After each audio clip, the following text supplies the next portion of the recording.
eu tô todo praiano aqui, todo praieiro, para falar o seguinte, ó, deu ruim aí para a narrativa bolsonarista. Primeiro aqui um minutinho sobre um outro caso. Olha, hoje a polícia concluiu o caso Choquei. Lembra dos bolsonaristas culpando o Lula e a Choquei pela morte de uma menina que tirou a própria vida?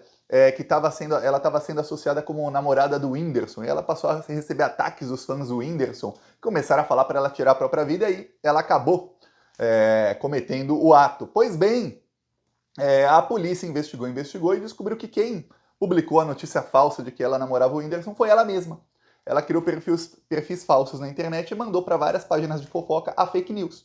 Então a versão bolsonarista de que, olha, a Choquei e os aliados do Lula incentivaram a menina com fake news. Não, ela mesma criou a fake news. E que quem mandou mensagens incentivando a menina a tirar a própria vida foi uma jovem do Rio de Janeiro que já está sendo processada porque isso é crime. Pois bem, no fim a Choquei era inocente e não tinha nada a ver com esquerda.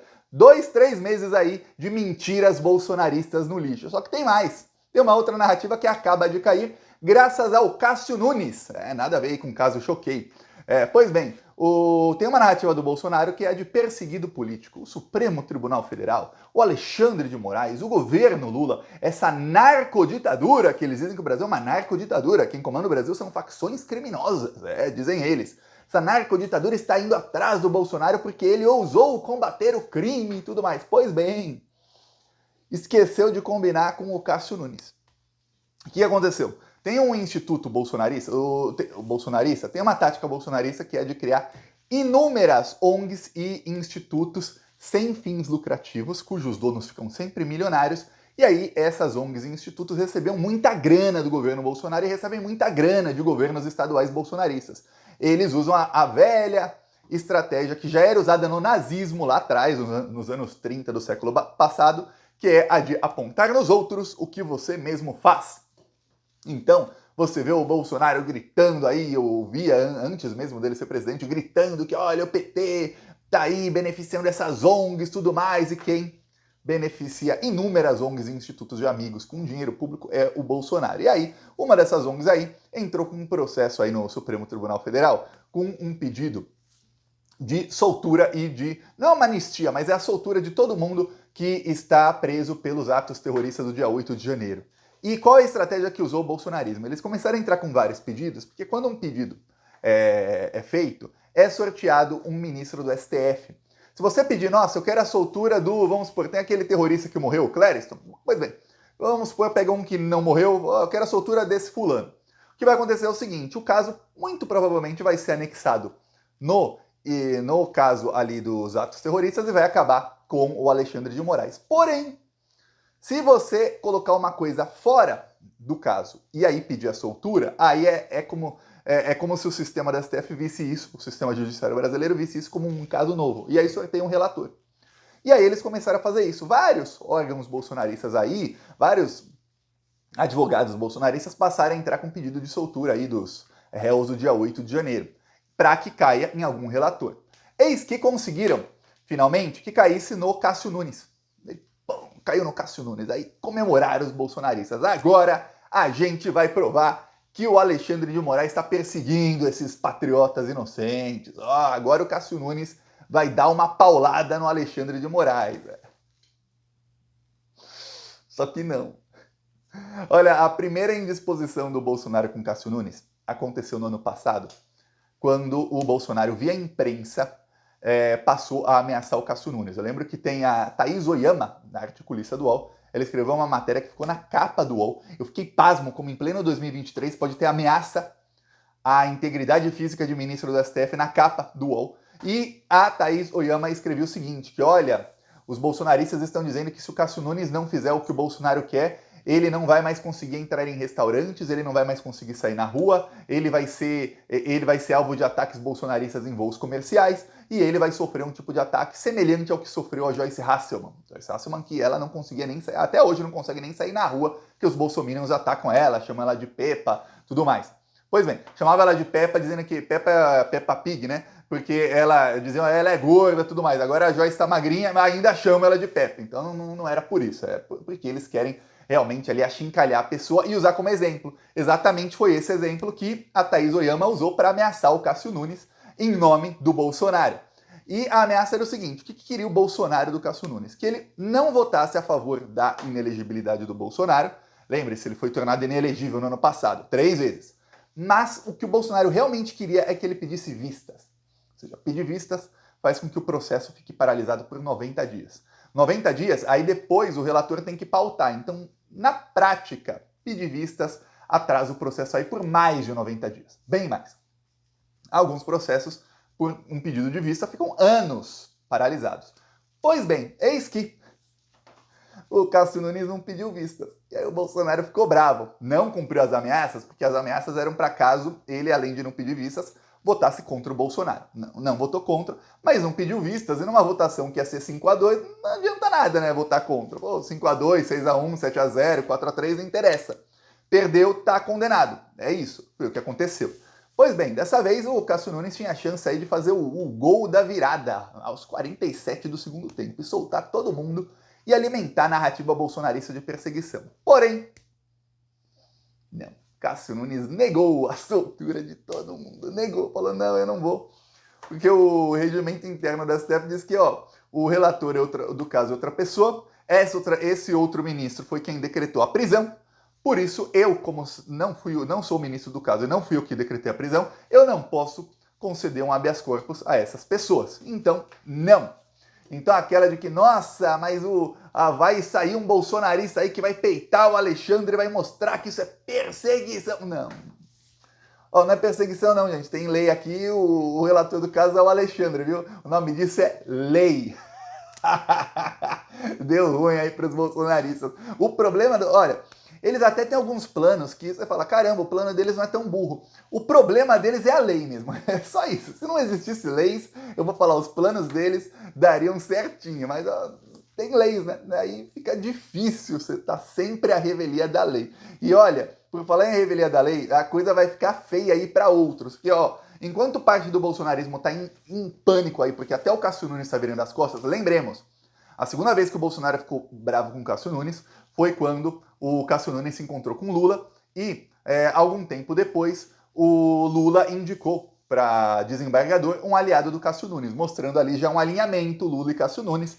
Eu, Thiago, quando o Cássio foi indicado pelo Bolsonaro, eu avisei, eu falei, olha, o Cássio vai se unir ao governo Lula muito rapidamente, tá? Ele foi indicado pelo TRF, virou desembargador, foi indicado pela Dilma, ele era visto sempre como um cara progressista, de esquerda, e ele não é bolsonarista raiz não, tá? Inclusive, quem ali fez o meio de campo para ele ir pro STF foi Gilmar Mendes. Pô, peraí, né? De bolsonarista não tem muito aí o Cássio Nunes, mas estava alinhado com o Bolsonaro, sabe-se lá o que o Bolsonaro tem contra ele, ou que pode usar contra ele, não sei. Mas vai que a BIM paralela tem alguma coisa contra ele, vai saber. Mas ele estava sempre com o Bolsonaro, agora está começando pouco a pouco a se desalinhar do bolsonarismo, e a tendência é essa mesma, tá? Até o André Mendonça, pouco a pouco ele vai se desalinhar ao Bolsonaro, quero dizer, aqueles ideais bolsonaristas, alguns ele fica, outros não. Pois bem, e aí, enquanto isso, o Valdemar Costa Neto, ele tá apagando um incêndio a cada dia no PL. Tá uma briga danada no PL, um quebra-pau gigantesco por causa do Ricardo Salles. Ricardo Salles foi ministro do Meio Ambiente do Bolsonaro, cúmplice do Bolsonaro em vários crimes. O Ricardo Salles queria ser o candidato bolsonarista à prefeitura de São Paulo. O Bolsonaro também gostaria que fosse o Ricardo Salles, tá? Não diz, não, Bolsonaro não quer. Não, o Bolsonaro confia no Salles, gosta dele. Porém, por articulação política e por estarem uns nas mãos dos outros nessa aí, o Bolsonaro seguiu aí o Valdemar e deve apoiar o Ricardo Nunes, atual prefeito de São Paulo. O Ricardo Salles gravou um vídeo falando que, olha, quando não tem nenhum candidato bom, o ideal é votar nulo. E começou a pregar no bolsonarismo voto nulo. Os bolsonaristas estão uma fera, os deputados bolsonaristas estão uma fera. Lembre-se, tem também uma coisa ali. Vários deputados querem saber quem vai ser o novo pupilo do Bolsonaro. Todos eles querem agradar muito o chefão da quadrilha, na frente dele, quando podem, porque quando alguém que era um dos pupilos do Bolsonaro, como o Ricardo Salles, comete uma traição como essa, os outros querem tomar seu lugar. E ali vão ser mais compartilhados pelo Bolsonaro, vão ter mais a confiança dos bolsonaristas, ganhar mais seguidores e ganhar mais cacife político. Lembra sempre disso. E aí quando o Salles briga, nossa senhora, já começou uma briga enorme nos bastidores aí no PL, chamando o Ricardo Salles de Weintraub 2.0. Weintraub era o ministro da Educação do Bolsonaro, que falou que tinha que prender os 11 ministros do STF, ele ia preso, para não ser preso, o Bolsonaro demitiu ele. E depois ele traiu o Bolsonaro e passou a virar um anti-bolsonarista, diz que acordou tudo mais. Continua sendo o mesmo nazi-fascista, olavista, só que agora contra o Bolsonaro. E o Ricardo Salles começaram a dizer que ele é um Weintraub 2.0. E ele fala aí nos bastidores que se o Bolsonaro não o apoiar, ele vai sair do PL e ele vai ser candidato por outro partido. Se ele não conseguir, ele vai mesmo pregar o voto nulo e vai levar um monte de bolsonarista com ele. O que acontece é o seguinte, quando o Weintraub sai do Bolsonaro, do governo Bolsonaro, por exemplo, isso 4 anos atrás, ele leva 4, 5% dos bolsominions com ele. Quando o Salles sai do bolsonarismo, ele também leva uma parte pequenininha do bolsonarismo com ele. Vai diminuindo ali o bolsonarismo raiz. Mas a verdade é que todos esses fascistas, seja os que foram com o Weintraub e saíram da horda bolsonarista, seja os que vão agora com o Ricardo Salles, na hora H, para se unir contra a esquerda, eles votam no candidato do Bolsonaro. Então não muda muito assim para o Bolsonaro, ele como pessoa. O que muda é que ele vai perdendo os aliados pontuais dele de primeira hora. Enquanto isso, o Valdemar foi avisado que ele está com um problemão. O Alexandre de Moraes, faz mais de 3 semanas, ordenou busca e apreensão na casa de vários generais, estamos lembrados. Entre eles tem um, general Mário Fernandes. Esse general, além de sofrer busca e apreensão, ele teve ali, o Alexandre determinou que ele fosse despedido do trabalho dele, ou afastado do trabalho dele. Qual é o trabalho dele? Ele trabalha recebendo dinheiro público. Ele é assessor da liderança do PL na Câmara dos Deputados. E aí ele foi emprestado ao gabinete do Pazuello. Genocida Pazuello, lembre-se bem dele. General. E aí o que acontece? O Alexandre determinou, ele tem que ser afastado. Esse cara não pode continuar recebendo dinheiro público, ele é golpista. As mensagens mostram que esse general se reuniu com o Bolsonaro várias vezes e ele tentou convencer outros comandantes, sem mensagens dele, em que ele tentou convencer outros comandantes a aderirem ao golpe. Esse general, na reunião golpista, aquela reunião de mais de 1h30 que o STF tornou pública depois, a que estava no computador do Cid, naquela reunião golpista em que o Bolsonaro já falava de golpe, ele era um dos mais radicais. Ele falava que o golpe tinha que ser antes da eleição. Ele e o Heleno. Ele está no nível de radicalismo do general Heleno. Eis que, quem pode afastar esse general do cargo?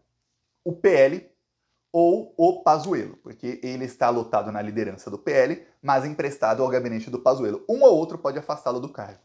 A ordem foi dada faz quase um mês. Ontem sai matéria dizendo, não foi afastado e caiu o Pix, recebeu o pagamento, recebeu 16 mil reais.